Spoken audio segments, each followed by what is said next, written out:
दिनांक 22 जानेवारी रोजी अयोध्या येथे श्रीराम मंदिरामध्ये राममूर्तीची स्थापना करण्यात येणार आहे।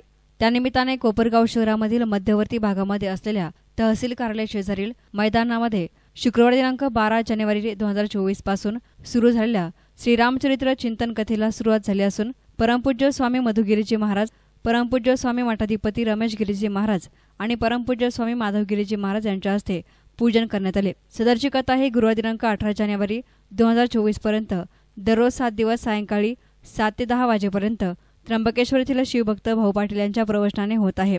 या कथेला मोठ्या प्रमाणात प्रतिसाद मिळत असून राष्ट्रसंत सद्गुरू जनार्दन स्वामी महाराज यांच्या कृपा आशीर्वादाने अयोध्यामधील प्रभू श्रीरामचंद्रांच्या जन्मभूमीमध्ये संपन्न होणाऱ्या श्रीराम मंदिर स्थापना समारंभाचे औचित्य साधले आहे। कार्यक्रम यशस्वी होण्यासाठी जय जनार्दन भक्त परिवारासह चांदेराव कातकडे, मिलनकुमार चव्हाण, मंगेश पाटील, दीपक कोटमे, पराग संधान, मनोज अग्रवाल, राजेश ठोळे, विजय कडू, प्रशांत होन, संदीप कोयटे, हिरालाल महानुभाव, दिनार कुदळे हे घेत आहेत।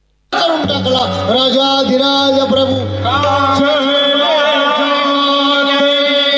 मुनि दिन दिखाई सुनि पार का क्रोध ही बाण प्राण हरणीना दिन जनिनी निज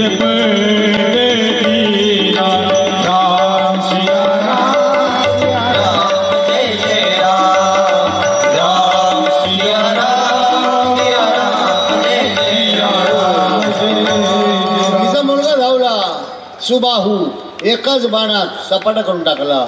दुसरा आला मारीच, रामरायानं पाहिलं, बाणाचं टोक तोडलं, नुसता बाण मारला, एक हवा लागली, साता समुद्राकडे फेकला। मारीचला मारला नाही, पण पुढे कामाला यायचा होता। सोन्याचा हरिण कोण झाला होता? मारीच। या नाटकातला एक तो विलन होता। आणि यज्ञ संपन्न होतोय, विघ्न गेली आहे। यज्ञात विघ्न येतात, धर्मकार्यात विघ्न येतात, तीर्थयात्रेत विघ्न येतात, सत्कार्यात विघ्न येतातच। आणि जेवढे मीडियासाठी प्रतिनिधी युसुफ रंगरेज, कोपरगाव।